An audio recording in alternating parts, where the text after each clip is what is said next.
Have you ever stopped to wonder who's really pulling the strings when it comes to the food on your plate? You might think it's you, but the truth is, U.S. food policy is this massive, tangled system of history, politics, and science that shapes pretty much every meal you eat. So today, we're going to try and unravel it.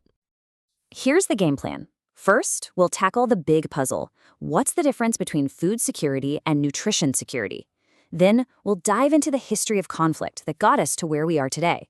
After that, we're going to uncover a pretty shocking crisis in the very science these policies are built on. And finally, we'll look at some ideas for forging a path forward. All right, let's start with the big picture. What is the fundamental problem facing American food policy right now? For decades, the goal was super simple. Just get enough calories onto everybody's plate. But now, we're realizing that's just not enough. The real challenge has shifted from quantity to quality. So, who really decides what you eat? It's a simple question, right? But the answer is, well, it's anything but. You're talking about a huge network of government agencies like the FDA and the USDA, massive pieces of legislation like the Farm Bill, and all these programs that reach into schools and homes all across the country. And look, if you feel like you don't totally get it, you are not alone. Most of us, we have a vague idea about farm subsidies or that old food pyramid, but the actual scale of government involvement in our food, it just flies under the radar for most people. This slide right here really gets to the heart of the issue. For a long, long time, the main goal was food security. It was all about making sure people had enough calories, period. The goal was to stop hunger. But now the conversation has totally shifted to nutrition security, which is about making sure people have access to high-quality food that actually prevents chronic diseases. And that brings us right to the central problem. A lot of experts are saying our policies are basically stuck in the past. They're still designed to solve the problem of hunger, but they haven't really caught up to the modern crisis of diet-related chronic illness. We're essentially using old tools for a brand new fight. So why are our policies so stuck? To understand that, we have to look back. Let's jump to our next section and see how a really long history of conflict, ideology, and industry influence has shaped the system we have today. Believe it or not, the fault lines for today's food debates were drawn way, way back in the 1930s during the Great Depression and the New Deal. This whole era sparked a national conversation about the government's role, and it gave birth to three competing ideas. You had the market-driven approach, basically trusting companies to handle things. Then you had the public control view, arguing the government has to step in to protect people. And finally, the interest group view, which kind of sees policy as just a big battlefield for powerful lobbyists. And this is not just some dusty old history lesson. These exact same fights between the free market, the public good, and powerful industry groups are still playing out right now, fueling all the controversies we see in the news.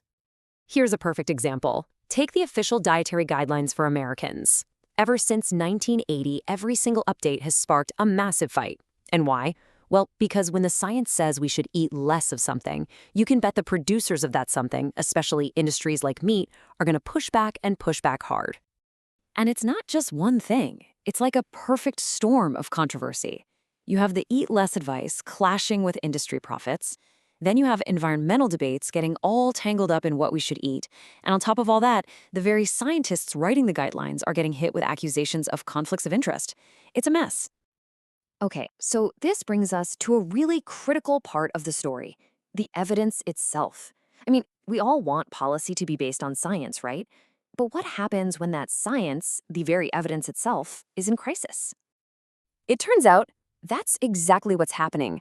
Recent research shows that the whole idea of evidence-based policy in food and nutrition is facing a huge credibility problem, and that has massive implications for all of our health.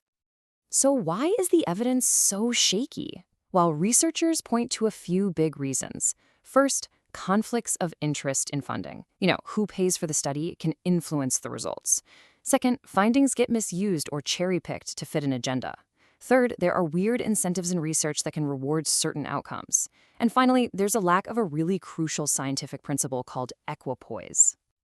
So what in the world is equipoise? Okay, think of it like this. It's the scientific ideal of being genuinely uncertain. It means researchers go into a study truly not knowing which approach is better. If they already think they know the answer, it's not a real scientific question anymore. It's just an exercise to prove a point, and that leads to biased results. And here is the really crucial point. if the studies themselves are potentially biased, because of who's funding them, because of weird incentives, or because they lack that genuine uncertainty, then the entire scientific foundation for our national health policies could be built on really shaky ground.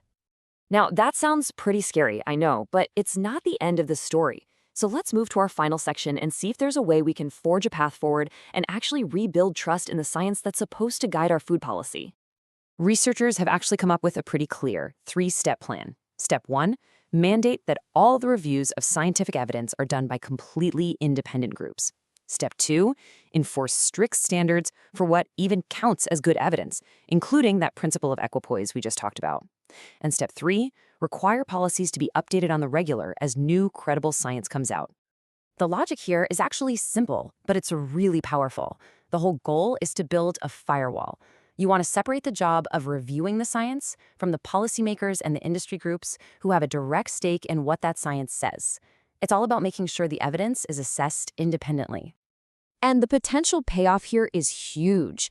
As the researchers who proposed this idea put it, this approach could actually pave the way for policies that are more effective, more trustworthy, and that truly serve the public interest, not just some specific political or corporate agenda. Which leaves us with one last, really challenging question.